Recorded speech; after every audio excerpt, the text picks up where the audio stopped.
Oh, Anthony, I do not tire of that music. I want to keep it little playing. Oh, yeah. Sing it. Sing over it. Perfect podcast. Come on, I want to hear you singing it. Type out. I think you were on it right there. I did not. I was out of tune. You were on it right there. Here, no, you got started again because I got to No, be in tune. that was great. Oh. Yeah, let's stay with it. All right. Everyone got the real me there. Pitchy as heck. There you go. Welcome to Typology, the show on which we explore the mysteries of the human personality through the lens of the Enneagram. Ian Cron, how are you doing, man? I'm tired, but I'm good. We haven't been together for about 2 weeks. You've been jetting from literally one coast to the other. It's true. First I went to San Diego. Yeah. And we went to Bob Goff's birthday party. Oh, tell me about that. Well, frankly, it was a large party with a weird amount of balloons. Imagine that. Yeah. No, it was, I don't know how many people. It was like 150 people. It came from all over the country, all over the world. People came from, like Clara Diaz-Ortiz, who's been on the show. She came from Argentina. Wow. That is so cool. And those are great Typology episodes with Claire, by the way. Oh, one of my favorites. People should check that one out. But so about the party. Well, there were a bunch of former guests. Shauna Nyquist was there. Oh, cool. Let me see. Bob, obviously. Bob and Maria were there. Yep. Just Don Miller was there. In fact, we stayed in the house with Don and Claire and, a couple. Anyway, so I saw the party on the calendar. I was a little bit jealous. I knew that's where you were headed. It was fun. I mean, I was honored to be asked, right? That's so cool. I flew from there to L.A., and I spoke at Warner Music with our friend Scott Allender. Another great episode. People should check that one out too. That's one of the more recent ones. Yeah, but that's really about how the Enneagram is used in the corporate sphere. Yeah. Which I love speaking to companies about the Enneagram.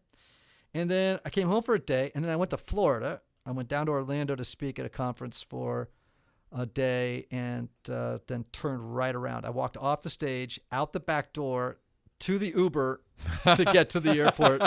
To get here today, right here, right now. Amen. Hallelujah. For this episode. Hallelujah. I have one thing to say about, I did have an invitation one time, and it was for something with Bob and Don, and I believe it was in British Columbia or Seattle, but I think it was like at Bob's place. I couldn't do it, and this was like maybe 5 or 6 years ago, at or Bob's, 8 years ago. You mean in British Columbia? And I just couldn't make it happen, and it was we like might a have been on the small group. same trip. I wonder if because it was supposed to be like maybe 20 people or 16 people or something like that. Oh, you missed it, man. That's a great trip. I hate that I didn't do that, man. Whoops. Because that house is no more, right? Right, it burned down. He's building another one. Who knows? Maybe you get invited to that one. There you go. Well, so for today, we typically have a guest on, right? Right. But one of the things that I have the privilege of experiencing being your friend is we talk about the Enneagram quite a bit, life quite a bit. And there's often times where I'm like, oh, this should be on the show. But because we have guests on, we don't always get to some of these ideas or thoughts or material. So I just wanted to ask you a few questions, and for us to just like kind of get to have a chance to have you just talk at length about a few things. All right. What do you think about that? Yes, we wanted to just free flow, right? Yeah. Conversation around the Enneagram and life. Because frankly, we have no more people who want to be on the show. That is not true. We have a lot of people scheduled. No, it's down to you and me, babe. We wanted this to happen. Yeah. I wanted this to happen. Yes. So today we're going to discuss the Enneagram through the lens of story or narrative. Yes. Can we talk about that? Yeah. And let's talk about it as it relates to every type. Yes. Right? Because recently we had Brian Stevenson on the show. What a great episode. Oh, it's amazing. I know I keep saying that, but we've had so many good ones, but that one was so special. Yeah, and a lot of people have actually been in touch with me to tell me how meaningful that was for them, and I'm excited about it because it's my next book. Right? It's the work I'm doing right now. And it's around this whole idea that yes, traditionally the Enneagram is understood as a personality typing system, right? It helps reveal to you the ways that you've learned to act, think, feel, the way that you see the world, on a regular basis, right? And I would define, by the way, personality. I like this definition of personality. It's how you show up for life. Ooh, I love that. Yeah, without going into all the sort of personality theory and psycho language, you know, it's like, no, it's just basically how you show up for life. Yeah. That's your personality, right? And people actually have come to expect that that's the way you're going to show up. You know what I mean? They actually predict this is how you will act, think, and feel if they're your friends or family, because they have seen it repeatedly. It's a pattern that's established. Right. Okay, so traditionally, that's how the Enneagram has been viewed, and I agree. It's a great way to figure out a personality style. But for me, I was struck early on when I started to study the Enneagram by how much each of the types and their way of being in the world sounds more like a story to me than anything else. This is where the Enneagram really began to ring true with me in a whole new way. Really? Yeah, when we think about numbers as stories that we rehearse in our minds, it just really clicked with me. Yeah, me too. I mean, it really started to come alive for me in a way that was really, really rich. And it's not to negate the idea that this is a personality typing system. I just think it's another angle in. Right. And I also think it's the way that for me, I can best understand how transformation occurs. And let's jump to that later. That's good. For every single type on the Enneagram, I think this holds the key to how true, enduring change happens in the human person. It's rooted in this idea of the Enneagram and Narrative, right? Which is the whole point, right? It is the whole point, because we just don't want to know what our personality style is. I mean, that's interesting. It helps explain a lot of things, right? Especially things in the past, right? But really, the point of the Enneagram is to create the environment or the climate in which real change can happen, right? Real change can happen. And so for me, understanding each type as a story that we inhabit. Love that. Right? So they're archetypal narratives, right? These are, and I'm not saying there's only, well, actually I am. I'm saying there are roughly nine archetypal stories that people inhabit. Or, I mean, if I want to be more generous, I'd say, well, I don't know how many stories there are, but these 9 stories that people live in happen so often we should pay attention to. Right. That's good. You know, we just see them so much. Yeah. And, you know, as I work on this whole idea of narrative, and I'll tell you where I'm drawing my inspiration from. It's from the whole world of narrative therapy, which a guy named Dan McAdams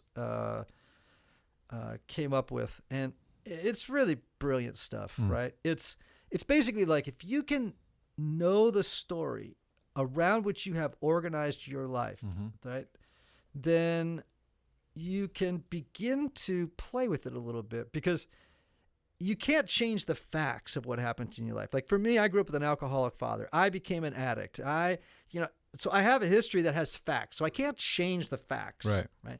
But I can change the way I interpret them.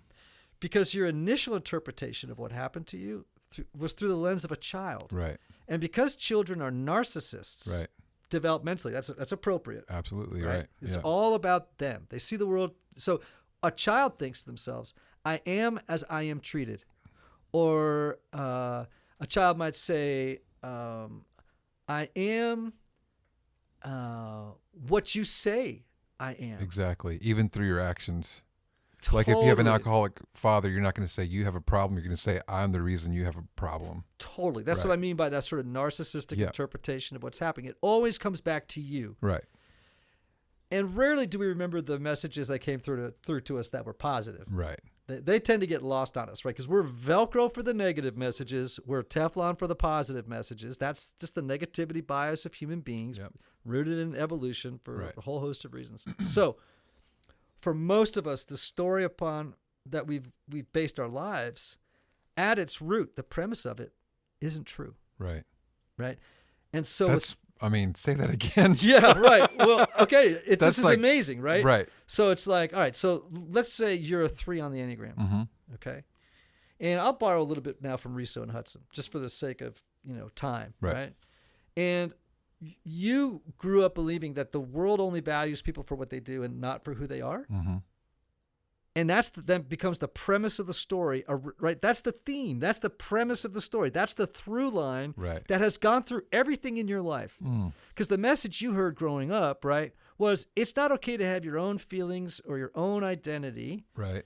it's only okay for you to fulfill the important people in your life. This is what you picked up as a message, to become the person they wanted you to be, to become a superstar as a personality, right? Or as a person, in order to meet their needs. Right. Right? Yep. So imagine it this way. So a kid has a dad who lavishes praise on him or her. Okay. Every time they do well in sports, and also hear disappointment in their mother's voice when they bring home a B-. Right? Well, whether the parents wanted to impart this message or not, what the kid hears is, if I want to be loved, I must succeed at everything. Then that becomes the premise or the through line of the child's story forever. Right. Absolutely Unless and by the way, you shouldn't resent that story, because that story actually helped that child survive growing up. It gave them a sense of self, a sense of identity. It gave them, I'm the achiever, right? And this is how I get my needs met. It gives them a sense of security. It gives them a sense that, I know what my role is here. But if you carry that all the way into adulthood, and you're still playing that story at 25, 35, 45, 55, right. Well, like Carl Jung said, what helped you in the morning of life is going to constrict and kill you in the afternoon of life. Oh, my word. Right? That story doesn't work in adulthood. No. So what I love about the Enneagram is, in addition to helping you know how your personality works, it helps you also understand the story that your personality grew in response to. Do you see what I'm saying? Yeah. And it reveals how, and I'll check this out, how the through line or the premise or the whole kind of arc of the narrative of these stories, these 9 stories, is really, I'm going to say something pretty bold right now. For most people, unless they've done their work, the story in which they live, the story they tell about to themselves and to others about who they are and the way the world works is not true. Now think about that. So good. That means that people, if they have not done their work, right, are not living in the right story. You said earlier you can't be your true self in a false story. It's true, right? Check that out. I mean, it's worth saying again, right? Yeah. You cannot become or be your true self if you're living in a false story. Right. That is so good. Right? Yeah. And I've never really heard, I'm not trying to pat myself on the back for being original, because actually, I struggled with trying to find out what I tried for years to find the language, because sometimes I would think to myself, yeah, this is about personality style. Yeah, it's about personality type, but that's not all. There's something else going on. I can't capture it in language. I just feel it. And then one day I realized, oh, they're stories. That is so good. Yeah, and story, right. We just know from psychology that that's how human beings survive and develop a coherent sense of self and an identity, is by viewing their lives narratively. Otherwise, your life makes no sense. It's just an incoherent set of events and experiences that happen one after the other with no thread to hold them together. So you got to turn them into a story. Right? Right. But what if the story isn't true? What if the premise of the story isn't true? Okay, this gets me really excited. This is amazing. I think this is really a transformational idea. Right? Yeah, so let's go through each type and talk about the stories we tell ourselves. Yeah.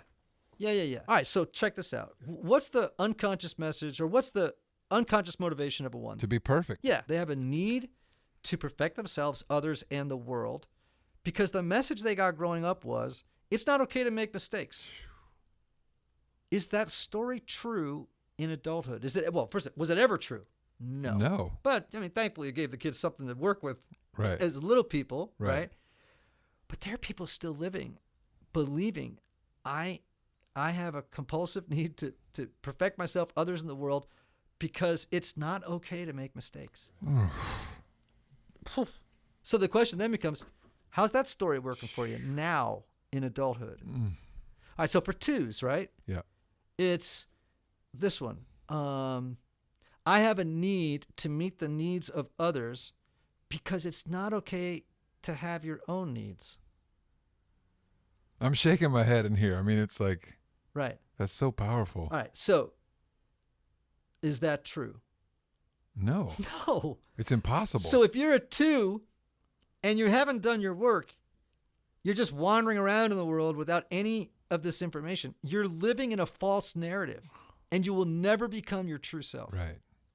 That's intense. It's incredibly intense. So I just mentioned 3s. Right.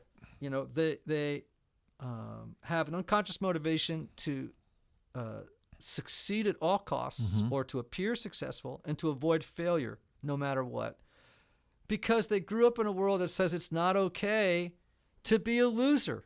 Right. Or to have your own identity. You know, you got to become something for somebody else and appear successful, let's say, right?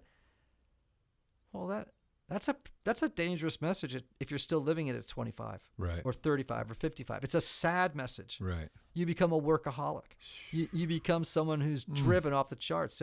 If you're very unhealthy, you may become a person who, is unethical. Yeah. Because you'll do anything to succeed. Right. If you're a 2, going back, you may become incredibly codependent. Yeah. If you're a 1, you would have to be.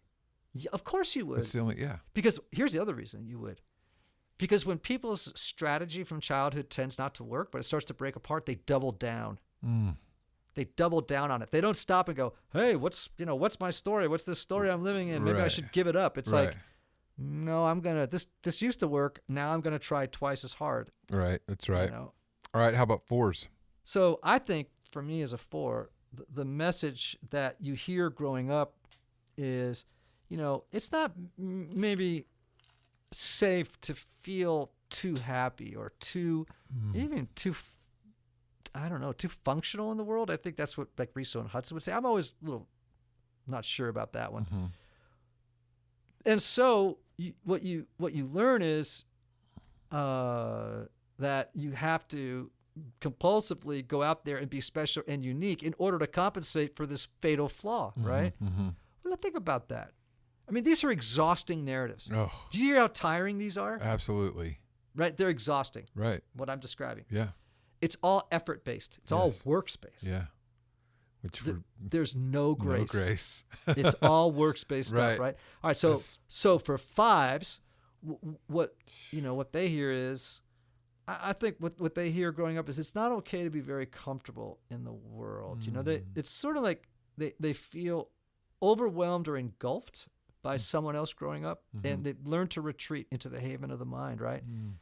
And I think the message they hear is that their needs are a problem when they're kids, really. And so in order to deal with fear, right? In order to deal with fear, they begin compulsively gathering data and knowledge and about niche subjects, et cetera, to feel safe in the world, right? Is that story true that you need to, in order to be safe in the world, you need to become this incredibly observant but compulsive knowledge gatherer so that you can fend off the overwhelming world? No. It's not true. No. Is it true that there's a scarcity of resources inside you to deal with relationships? No. Nope. All right, let's talk about 6s. So 6s, right?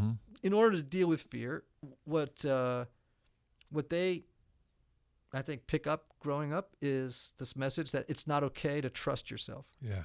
Right?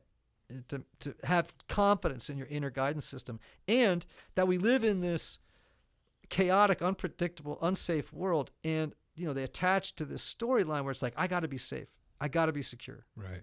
That's a through line in the story. But is it really true that no? Yeah. Right. I mean, I think 7s, right? They grow up dealing with fear, and I think it's sort of triggered or activated by this belief that no one's going to be there for you when you need the most support, right? Don't depend on anything or anyone, right?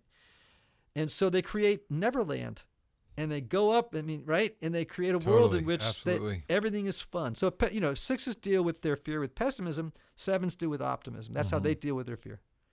Now, are those messages, 5s, of 6s, and 7s, these ways of dealing with fear, are they rooted in a story that's true? No. So, and by the way, I would say this.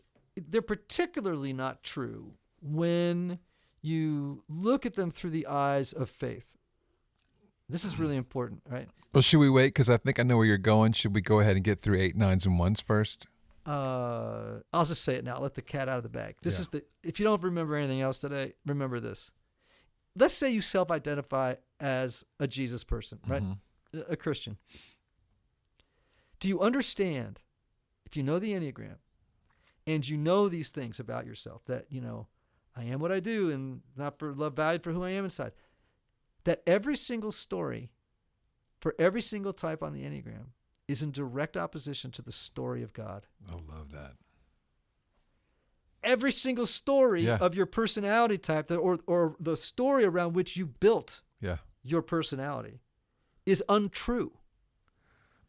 I love that you pointed it out that it's all works based. There's no grace. There's no grace. Yeah, which is the story of God. So look, we'll circle around to that, because help me remind me to go through what the truth is. Okay. We'll eventually go through what's the antidote. What's the antidotal story that you actually have to start to live in? Yes, I love this. See, I'm describing right now the stories you got to let go of. Okay. Right? Yeah. Here are the stories you got to let go of, right? So, for the 8, right, the unconscious motivation is to assert power and strength over the environment and other people, in order to mask vulnerability and weakness from yourself and everybody else, right? And what they heard growing up was it's not okay to be vulnerable or to trust anyone. Right. Is it true? Not true. No. 9s, what do they hear, right, growing up, right? They hear your presence doesn't matter. Yeah. And it's not okay to assert yourself. And you create a story or a narrative around those ideas. Oh, man. Those beliefs form into a narrative that you start to live. Now, it may help you in childhood. I'm going to say it again and again. So Right. don't be angry at the stories. Right. Don't, whatever. It is a gift, right? It's a survival gift. Yeah. In a broken world, Yeah. we don't get a coherent self, right? And so You have to from start day somewhere. one, right? Yeah. But you got to, what does James say, right? If you're going to, if you ascribe to the truth of the Bible, it says, a time comes when you got to let go of childish things. Yeah. These are childish things. That's right. And if you don't So let go good. of them, you'll always be a child in your thinking until you let go of those narratives and those beliefs. Right. They're arcane. They're relics from the past. Excuse me, that's my stomach. I have a little gas, apparently. I'm rumbling. What is that sound in the background? It sounds like someone's playing racquetball I over know. next to us. Well, who cares? People will forgive us for the noise that's around us. So that's why I get so excited, because as we work with Enneagram types, I can say to people, sure, you have the personality characteristics of a 7 or 2 or 8, but have you started to work with the story of your type? And particularly the dimension of the story, that's not true. Oh, my word. Because it's not true. I know. It's pretty cool, right? It is. So after this message from our sponsor, right, I am going to do the big reveal. I can't wait. Okay, what I'm going to reveal is the true premise, the true story of every type, and how that's the whole, for me, the whole banana, right? Yeah. Of so much of what it means to experience transformation with the Enneagram. Yeah. Okay? Okay. All right, you know who the first sponsor is, right? Our man, Michael Cusick. That's right. If you want to get your story straight, Yes. you need to get hold of our friend Michael Cusick at restoringthesoul.com. Yes, you do. Right? Yes. Michael and his friends have been offering intense counseling, right? Right. For folks for whom like a 50-minute hour Is not going to work. is not going to work, Yes. right? These are people who need an intensive, right, in terms of counseling. 2-week blocks, right? They do so you can go for a week, you go for 2 weeks, you do a half-day block to really dig in, right? Yeah. To do some really deep work and, get some real transformation happening in short order, right? It's really for people who just can't wait, to have a session every week for a year before they start to see some real change. It's for people who need to get a lot done quick. Yeah. Oftentimes because stuff is really not going well. Right. Right. For whatever reason. All right. Here's how you get a hold of them. restoringthesoul.com. You can go visit that website and, or you could just call Mike directly. and have a free consultation, 303-932-9777, 303-932-9777, right? And if you go to restoringthesoul.com/typology, you can get a PDF of how trauma is impacting your relationships. I think that's roughly what it's called. But 5 ways unaddressed trauma is affecting your relationships. Boom. I think so. Whoa, you just knew that off the top of your head. How about that? Well, you knew the number off the top of your head. That's true. I did. But then again, he's been a friend of mine for 30 years. So, if I don't know his numbers, probably I need to see a doctor. Okay, now, did you notice something different about me today? Yeah, I did. You came walking into the studio rocking some brand new kicks. Where'd you get those? Okay, so I got some. All right, so I did all this travel. Yeah. And I'm starting to learn like travel tricks, right? After all these years, I'm starting to pay attention. And one of them is, I have all this trouble with like packing another pair of shoes, my sneakers, to work out in a hotel gym, right? And they just eat up so much room. I'm like, okay, I got to get some cool trainers that I can both wear to the gig, be on stage wearing them, and also changing my socks and wearing them in the gym. You know what I'm saying? Like, because you want to get your travel gear down to carry on. Minimalism. Right. You don't want to be checking bags. Well, I never do that, but I have these big bags and a big briefcase. Like, no. Right. I am going down to one good-sized backpack. And I got one of those, by the way, nomadic, but we'll talk about that some other time. Okay. Right? Okay, now, today, after church, Annie and I found this store called Rooted. It's just outside of downtown Nashville on Hermitage Avenue. Oh, cool. Okay. And we went in. As it turns out, one of the owners and the guy who works there, his name is Alexander. The other guy's name is Cole. It is the coolest shop. It's like sort of a modern men's apparel footwear spot, right? Yeah. Super cool inside. They really try and create this kind of culture of home. People just feel relaxed and feel like they belong there. You know what I mean? Like, so it's a very warm place. Yeah. Really cool people. And so we get to talking. They'd read The Road Back to You. So that got us really talking, right? That's awesome. Yeah, and of course that really made me like them because, whatever. There's my narcissism. Yes, sir.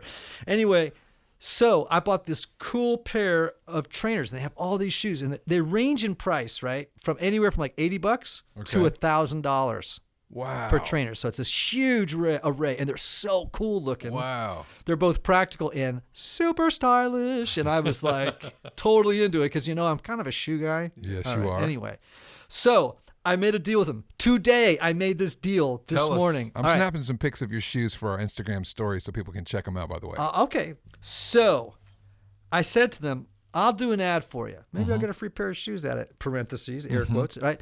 But I said, I dig your store. I really dig these shoes. I want more. And I said, let's do a deal for my people on Typology. Oh, this is so They listened to the show, and they were like, yay, we can do that. So here's the deal. All right. If you want to buy some really cool footwear, among other things, and this is a men's store, okay? So if you want to buy a cool pair of like trainer, shoes for yourself or like sneaker, you know what I'm talking about, like Yeezys and stuff like that, right? Yeah. Really cool shoes. Yeah. For yourself or for your guy friend, right? Just go to www.stay-rooted, ROOTED.com, right? Stay-rooted.com. Right. Okay. And if you put in the password, right, the code, which is Rooted Typology. Okay. ROOTED Typology. Right. You're going to get a 20% discount. 20%. 20%. What? That's I know. awesome. It is That's awesome, cool. right? And if you go to the store, and by the way, which is at 62 Hermitage Avenue in Nashville, okay, and you mention my name or Typology, you will also get a 20% discount on any of the shoes there. And I'm telling you, man, it's slamming. I'm on the website now, and these shoes are strong. They are, right? Very cool. So go talk to my new friends, Alexander or Cole. Okay. All right.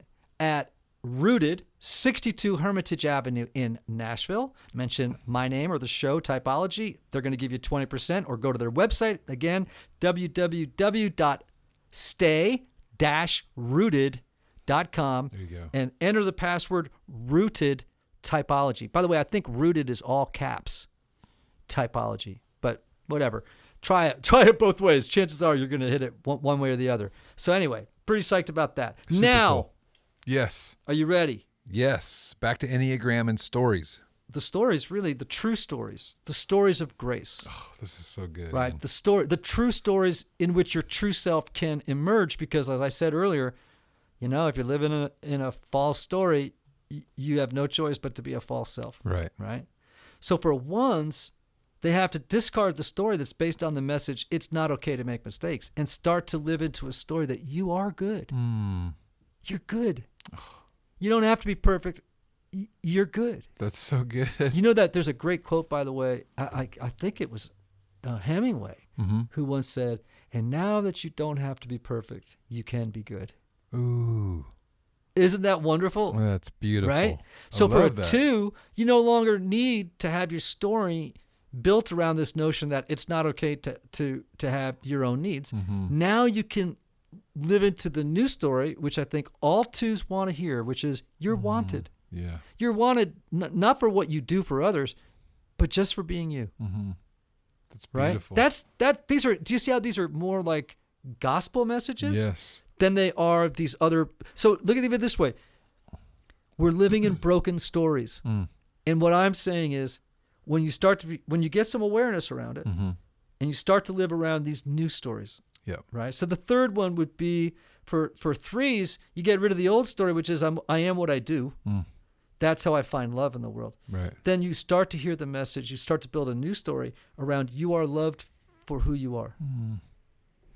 So for a 4, you no longer live in this message that's like, you'll never belong. You have this fatal flaw. You have to compensate for it by being special and unique. The message you start to live by is you are seen for who you are. Woo! And so if you're a 5 and now we're dealing with anxiety, people with Right. anxiety issues, fear Right. management issues, right? Yeah. You no longer get this message that, it's not okay to feel too comfortable in the world. And you start living into this idea that your needs are not a problem. And by the way, the world is abundant, it's not scarce. Not scarce. I love that. And you no longer to hold on to all these inner resources. You can live with generosity. This is so liberating. Right? Woo. For a 6, you hear the message growing up, it's not okay to trust yourself. Right? Look to somebody else for your safety and security. Right? And you start to listen to the message, you are safe. That's a gospel message, man. You are safe. I love that. Ultimately. Yeah. Right? That's right. If you're a 7 and you've built your whole personality around this idea that it's not okay to depend on anyone or for anything, right? Then you start to live with this new message of you will be taken care of. You don't have to live in the future making great plans and trying to stay out of the present moment because it's too scary, right? Suffering might arise or feelings you don't want to have may arise, and there'll be no one there to support you when they do. You start to realize, no, that's not true. I will be taken care of. Oh, I love that. And for 8s? So for 8s, and you hear a message growing up, it's not okay to be vulnerable or to trust anyone, and you build a whole story around that through line and a personality, right, to live in it. You start to hear the message, hey, you know what, you're not going to be ultimately betrayed. Right. Ultimately betrayed. I mean, sure, people in life will betray you, right? Yeah. But it's not fatal. Right. It won't be fatal. Right. And you then begin to learn too that you can live with a certain element of innocence that you lost. And so as a 9, you hear a message growing up, it's not okay to assert yourself. Well, you start to build a new story around this idea that your presence matters. So those are the true stories. Oh, I love those that. are the new messages Yeah. that create the new story. Yeah. Now, it doesn't mean you lose your personality. It means that it becomes decoupled from the broken story that created it. And then you start to live a new story. So here's my premise. Here's the whole show. You ready? Okay. If you want to experience enduring transformation, you have to discover your false story, decouple yourself from it, and begin to live the truth of your new story. And then you don't have to keep moving deck furniture around. Because I hear people all the time with the Enneagram, it's like, oh, I'm just trying to be healthy in my number. And I'm like, okay, I get that. It's a good thing. Yeah. But it's really not going to change much because you're not addressing the story. Right, yeah. You're not addressing the root system. You're like pulling the heads off of dandelions. Yep, right. You're not getting down into what's the source of these beliefs? Wow. I mean, I think this is so powerful. I just want to pause and have everyone sit in this for a second, but I know we need to wrap the show. So, Ian, what are a question or two that we can ask ourselves to discover whether or not we're living in a false story? Yeah. So here's the question. I'm going to give you one. Okay. This is the question that upended my life. Okay. And really sort of has haunted me every day and I've begun to work with. And it's sort of mind-boggling if you stop to think about this question.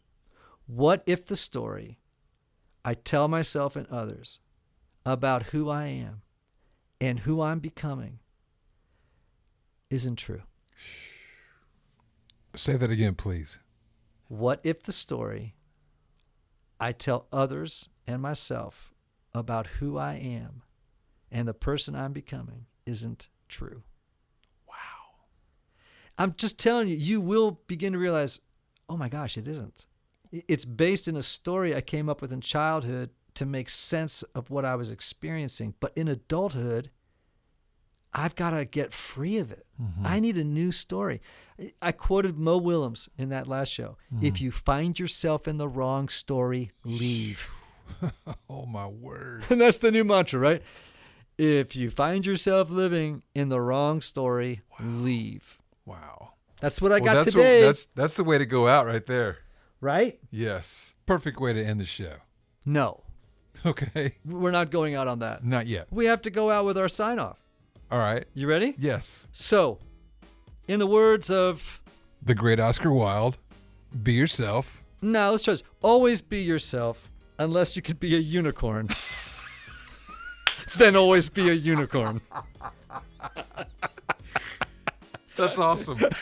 That is the new sign-off. Yes. Always be yourself, unless you can be a unicorn. In that case, then always be a unicorn. Hey, folks, let me hit you with this because I haven't mentioned it in a while. And because of the way we do roll out some things, it is helpful to be able to use our social media. So we'd love for you to join the conversation on social media by following Ian on Instagram at Ian Morgan Cron. That is at Ian Morgan Cron, IANMORGANCRON. And then also we would like to invite you to follow us on Instagram at Typology Podcast. That's TYPOLOGY Podcast. And also don't forget to leave hashtags for Typology Podcast and The Road Back to You. And then lastly, we would love it if you would go to iTunes and leave a review for the Typology Podcast. So we really appreciate your listenership. We love this Typology family, and we hope you have a fantastic week. See ya.